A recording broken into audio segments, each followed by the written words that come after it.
Hi friends, welcome back to our channel. 4ാം ക്ലാസ്സിൻ്റെ മലയാളം ക്ലാസ്സിലേക്ക് എല്ലാ കൂട്ടുകാർക്കും സ്വാഗതം. അപ്പോൾ 4ാം ക്ലാസ്സിലത്തെ കൂട്ടുകാർക്കൊക്കെ നാളെ മലയാളമാണ് എക്സാം.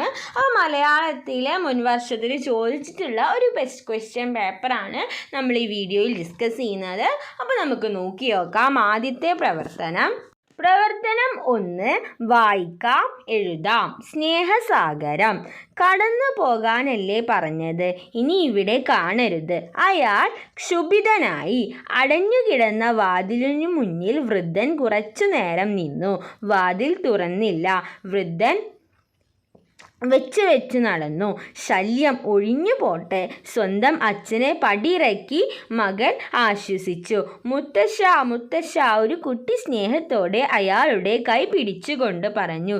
ഞാൻ എല്ലാം കണ്ടു, സങ്കടപ്പെടേണ്ട, വരൂ നമുക്ക് പോവാം. ഒരു പീഡയെറുമ്പിനും വരുത്തരുതെന്നു ഗുരുവചനം. എന്നിട്ടും സ്വന്തം മകൻ തന്നെ അച്ഛനോടിങ്ങനെ കഷ്ടം. വൃദ്ധനോടൊപ്പം നടന്നുകൊണ്ട് അവൻ പറഞ്ഞു. തൻ്റെ ആരുമല്ലാത്ത ആ കുഞ്ഞിൻ്റെ സ്നേഹത്തിനു മുന്നിൽ അയാൾ വിതുമ്പി. സാരമില്ല കുട്ടി, അവർക്ക് നല്ലത് വരട്ടെ. എന്തായാലും അവൻ എൻ്റെ മകൻ തന്നെയല്ലേ. കൂർത്ത കല്ലുകൾ നിറഞ്ഞ വഴിയിലൂടെ അവർ പതുക്കെ മുന്നോട്ട് നടന്നു. അപ്പോൾ ഒരു കഥയാണ് ഇവിടെ കൊടുത്തിട്ടുള്ളത്. ഇനി ഇതിൻ്റെ താഴെ കുറച്ച് ചോദ്യങ്ങളുണ്ട്, നമുക്ക് നോക്കാം. അപ്പോൾ ആദ്യത്തെ ചോദ്യം നോക്കാം. കഥയിൽ കോപിച്ചവൻ എന്ന പദത്തിനു പകരമായി ഉപയോഗിച്ചിരിക്കുന്ന പദമേത്? ആരോരുമില്ലാത്ത, ദേഷ്യപ്പെട്ടവൻ, ശല്യക്കാരൻ, ക്ഷുഭിതൻ. അപ്പോൾ ഏതാണ്? ഡി ആണ് കറക്റ്റ് ആൻസർ, ക്ഷുഭിതൻ. ഇനി രണ്ടാമത്തെ ചോദ്യം. ഒരു പീഡയെറുമ്പിനും വരുത്തരുതെന്ന് ഗുരുവചനം. ഗുരു എന്നതിലൂടെ ഇവിടെ ഉദ്ദേശിക്കുന്നത് ആരെയാണ്? നിത്യചൈതന്യയതി, ശ്രീനാരായണ ഗുരു, അയ്യങ്കാളി, മഹാത്മാഗാന്ധി. ആരെയാണ്? ബി, ശ്രീനാരായണ ഗുരുവിനെയാണ് ഇവിടെ പറയുന്നത്.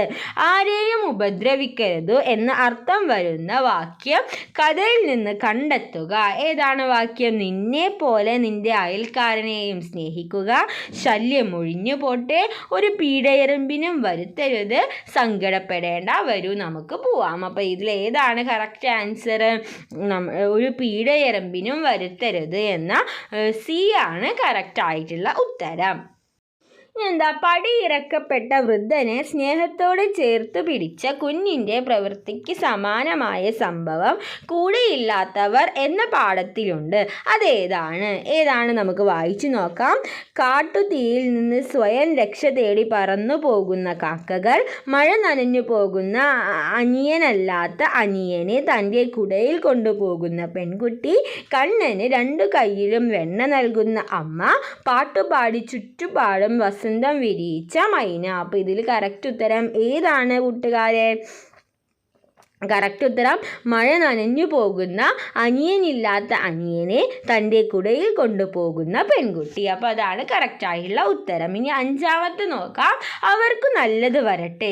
എന്തായാലും അവൻ എൻ്റെ മകൻ തന്നെയല്ലേ. ഈ വാക്യത്തിലൂടെ അർത്ഥമാക്കുന്നത് മകൻ എന്ത് സംഭവിച്ചാലും ഒരു കുഴപ്പമില്ല. അഹങ്കാരിയായ മകന് കഷ്ടപ്പാടുകൾ ഉണ്ടാവട്ടെ. മകൻ എത്ര ഉപദ്രവിച്ചാലും അവന് ദോഷം വരുന്ന ഒരു കാര്യവും തനിക്ക് ചിന്തിക്കാനേ ആവില്ല. മകൻ ഇതിനനുഭവിക്കാതിരിക്കില്ല.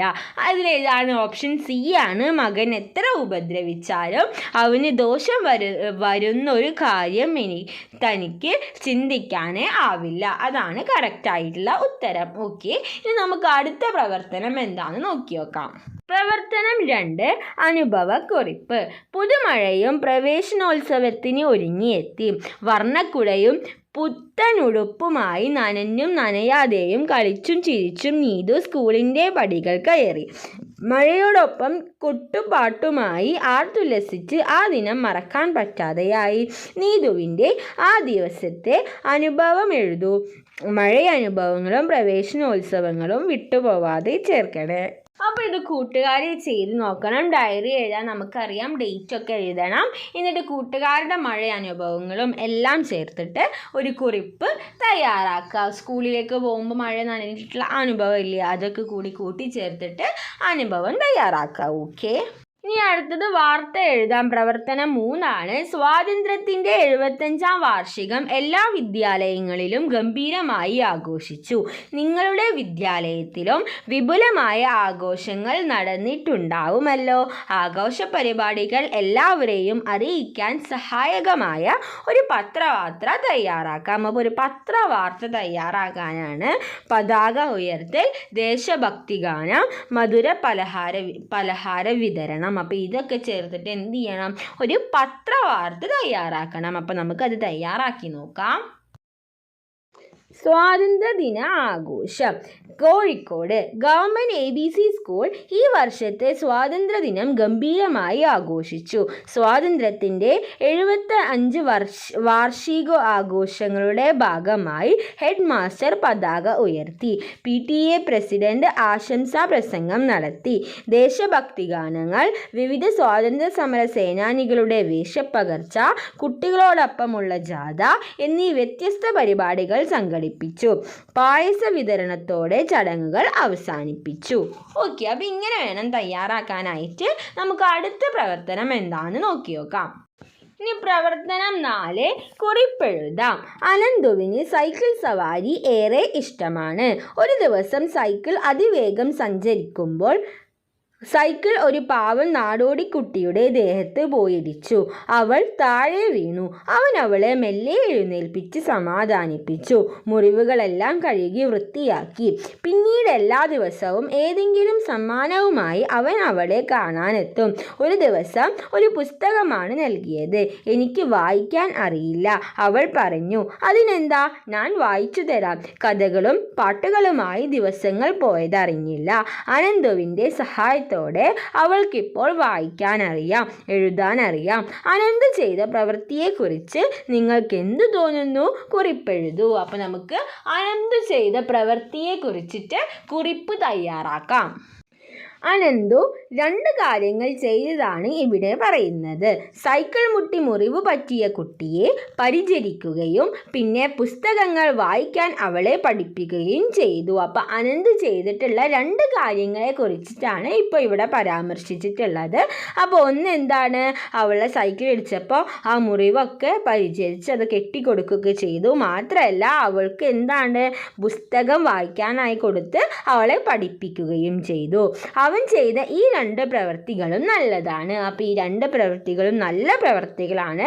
നാം കാരണം മറ്റൊരാൾക്ക് ഒരു അപകടം ഉണ്ടായാൽ അവരെ നമ്മൾ രക്ഷിക്കണം. അത് നമ്മുടെ കടമയാണ്. അപ്പോൾ നമ്മൾ കാരണം ആർക്കെങ്കിലും എന്തെങ്കിലും ഉണ്ടായാൽ നമ്മൾ എന്ത് ചെയ്യണം? അവരെ സംരക്ഷിക്കണം. അത് നമ്മുടെ കടമയിൽ പെട്ട ഒരു കാര്യമാണ്.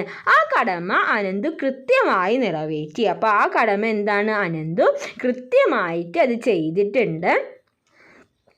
അതുപോലെ തന്നെ അവൻ കുട്ടിയെ വായിക്കാൻ പഠിപ്പിച്ചത് അവളുടെ ജീവിതത്തിൽ വലിയൊരു വഴിത്തിരിവായി.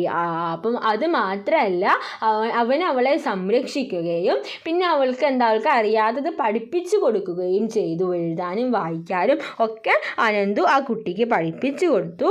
അതിനാൽ തന്നെ അനന്തു ചെയ്ത ഈ 2 പ്രവൃത്തികളും നല്ലതാണ്. അപ്പോൾ നമുക്ക് ഇതിൽ നിന്നെല്ലാം മനസ്സിലാവും എന്ത്, അനന്തു ചെയ്തിട്ടുള്ളത് ഒരു നല്ല പ്രവൃത്തിയിൽ പെട്ടതാണെന്ന്. ഓക്കെ, അപ്പോൾ ഇങ്ങനത്തെ ക്വസ്റ്റ്യൻസ് ഒക്കെയാണ് കൂട്ടുകാരുടെ പരീക്ഷയ്ക്ക് ഉണ്ടാവുക. അപ്പോൾ കൂട്ടുകാർ എന്ത് ചെയ്യണം? എങ്ങനെ ഈ കാര്യങ്ങളൊക്കെ എഴുതാമെന്ന് നോക്കണം. പിന്നെ ഈ പോയിൻറ്റ്സ് ഒക്കെ ഒരു 2-3 പ്രാവശ്യം വായിച്ചാൽ ഈ പോയിൻറ്റ്സ് ഒക്കെ നമ്മുടെ മനസ്സിൽ നിൽക്കും. അപ്പോൾ ഈ പോയിൻറ്റ്സ് ഒക്കെ ആവശ്യമുള്ള സ്ഥലത്ത് എഴുതി ചേർക്കുക. ഓക്കെ, അങ്ങനെ വേണം മലയാളം പഠിക്കാനായിട്ട്. അല്ലാണ്ട് എല്ലാവരും കൂടെ കാണാപ്പാഠം പഠിച്ച് പോകേണ്ട കാര്യമില്ല. ഓക്കെ, അപ്പോൾ ഇത്രയും കാര്യങ്ങളാണ് നമുക്ക് ഡിസ്കസ് ചെയ്യാനുള്ളത്. അപ്പോൾ കൂട്ടുകാർക്ക് ഈ വീഡിയോ യൂസ്ഫുൾ ആയെന്ന് വിചാരിക്കുന്നു. Thanks for watching.